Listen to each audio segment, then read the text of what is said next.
दोस्तों नमस्कार, मैं हूँ रोहित कौशिक और आप देख रहे हैं रोहित संवाद। सबसे पहले आपसे विनम्र निवेदन है कि आप हमारे YouTube चैनल रोहित संवाद को सब्सक्राइब करके और हमारे Facebook पेज रोहित संवाद को फॉलो करके जन सरोकार की पत्रकारिता को अपना समर्थन दें। YouTube पर बेल आइकन भी दबा दें ताकि जब भी हमारी वीडियो अपलोड हो तो आपको उसका नोटिफिकेशन मिलता रहे। इस वीडियो पर कमेंट कर और इसे लाइक तथा शेयर करके भी आप हमारी आवाज़ को बुलंद कर सकते हैं। बहराइच के बाद मुजफ्फरनगर के बुढ़ाना कस्बे में जिस तरह से सांप्रदायिक माहौल बिगाड़ने की कोशिश की गई, उससे यह स्पष्ट होता है कि दोनों ही समुदाय के कुछ कट्टरपंथी तत्वों द्वारा जानबूझकर सांप्रदायिक माहौल खराब करने की कोशिश की जा रही है। इस दौर में हमने धर्म को प्रदर्शन की चीज बना दिया है, इसीलिए धर्म के नाम पर निकलने वाली विसर्जन यात्राओं और शोभा यात्राओं में डीजे पर तेज आवाज में संगीत बजाना हमारा जन्मसिद्ध अधिकार हो गया है। अगर रास्ते में कोई मस्जिद आ गई तो मस्जिद के सामने डीजे की आवाज बढ़ा देना और जोश में होश होकर राजनीतिक नारे लगाना भी हमारी आदत में शुमार हो गया है। अगर रास्ते में कोई मस्जिद आ जाए तो हम शालीनता के साथ भी वहां से गुजर सकते हैं, लेकिन नहीं, हमें तो हर हाल में टकराव के हालात पैदा करने हैं। अगर हमने ऐसा नहीं किया तो हमारे हिंदुत्व पर खतरा मंडराने लगेगा। हमें हर हाल में मुसलमानों को नीचा दिखाना है, इसीलिए हमने धार्मिक यात्राओं को ऐसे कृत्यों का हथियार बना लिया है। हिंदुओं की धार्मिक यात्राएं पहले भी निकलती थीं, लेकिन उनमें न ही तो उग्रता का भाव होता था और न ही राजनीतिक नारे शामिल होते थे। कोड़ में खाज यह है कि इस दौर में हिंदुओं और मुसलमानों की धार्मिक भावनाएं भी बहुत जल्दी आहत होने लगी हैं। कोई इंसान देवी देवताओं के बारे में कुछ टिप्पणी कर दे या मोहम्मद साहब के बारे में कुछ कह दे तो हमारी आस्था पर बहुत जल्दी चोट लग जाती है। सबसे पहले हमें इस बात पर विचार करना होगा कि आखिर आस्था क्या है। आस्था कुछ संगठनों एवं चंद नेताओं की बपोती नहीं हो सकती। जब भी इस तरह की घटनाएं होती हैं तो हिंदू और मुस्लिम समाज के कुछ ठेकेदारों द्वारा यह बात बड़ी जोर शोर से उठाई जाती है कि उनकी आस्था पर हमला हुआ है।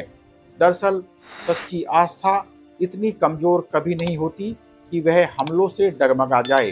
आस्था पर हमले जैसे आरोपों का सहारा लेकर ही कभी लेखकों को डराया धमकाया जाता है तो कभी चित्रकारों और कलाकारों को। हमारी आस्था या फिर भावना एक विश्वास पर आधारित होती है।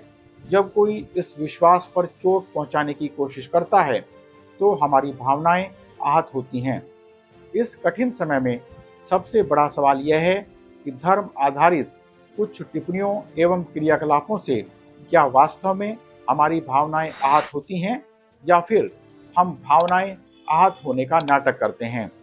अक्सर यह देखा गया है कि हम धर्म के नाम पर परंपरा से हटकर कुछ भी देखना या सुनना नहीं चाहते हैं। अगर परंपरा से हटकर कोई कुछ बोलता या लिखता है तो हम मरने मारने पर उतारू हो जाते हैं।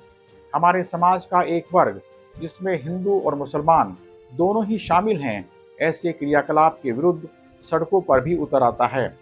यह वर्ग सड़कों पर जाम लगाने तथा तोड़फोड़ करने से भी गुरेज नहीं करता है। भावनाएं आहत होने के नाम पर ऐसे क्रियाकलाप संचालित करते हुए हम यह नहीं सोचते हैं कि जाम और तोड़फोड़ से प्रभावित होने वाले लोगों की भावनाएं भी आहत हो सकती हैं।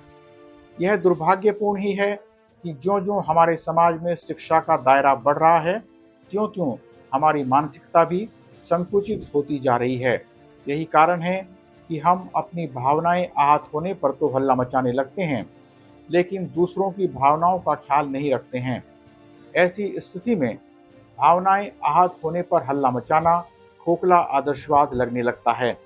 कभी कभी तो हल्ला मचाने वाले लोगों पर यह शक भी होता है कि क्या वास्तव में इन लोगों की भावनाएं आहत हुई हैं या फिर ये धर्म के नाम पर हल्ला मचाकर अपने स्वार्थों की पूर्ति कर रहे हैं। सवाल यह है कि क्या हमारी भावनाएं इतनी नाजुक हैं जो गर्म हवा का झोंका भी न सह सकें। सवाल यह भी है कि हिंदू और मुस्लिम समाज में केवल चंद लोगों की भावनाएं ही क्यों आहत होती हैं और ये चंद लोग ही माहौल खराब करने के लिए सड़कों पर क्यों उतर आते हैं। ये लोग जिस धर्म का झंडा उठाए घूमते हैं, क्या वह धर्म इन्हें अधार्मिक कार्य करने की इजाज़त देता है?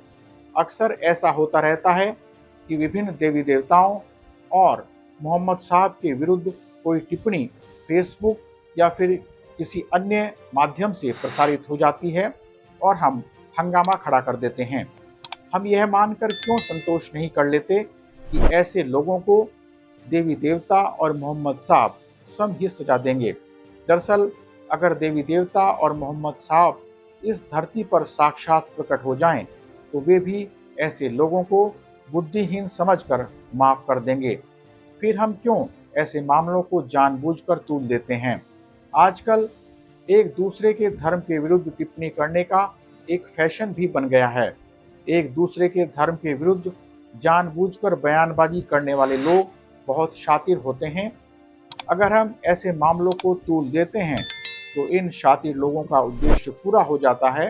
दूसरी ओर ऐसे मामलों को तूल देकर हम भी अपनी राजनीति चमकाना चाहते हैं। एक दूसरे के धर्म के विरुद्ध बयानबाजी करने वाले और ऐसी बयानबाजी के खिलाफ सड़कों पर उतरने वाले लोगों का उद्देश्य सांप्रदायिक माहौल बिगाड़ना होता है। ऐसी स्थिति में दोनों ही धड़ों के लोगों का उद्देश्य पूरा हो जाता है और आम जनता को इस आग में झुलसने के लिए छोड़ दिया जाता है। दुख की बात यह है कि हम कलाकारों और लेखकों को भी धर्म के दायरे में बांधना चाहते हैं।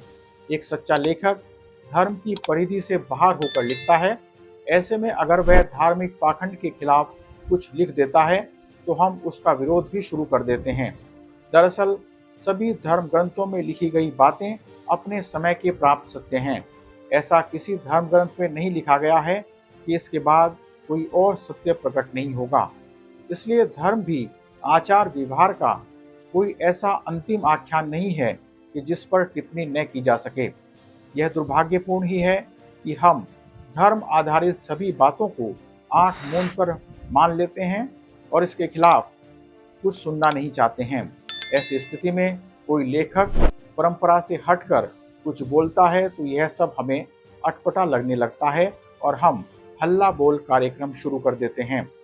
ऐसे मौके अक्सर आते रहते हैं कि जब किसी किताब में प्रकाशित कोई धर्म आधारित टिप्पणी हमारी तथाकथित भावनाएं आहत कर देती है और हम उस किताब पर प्रतिबंध लगाने की मांग करने लगते हैं।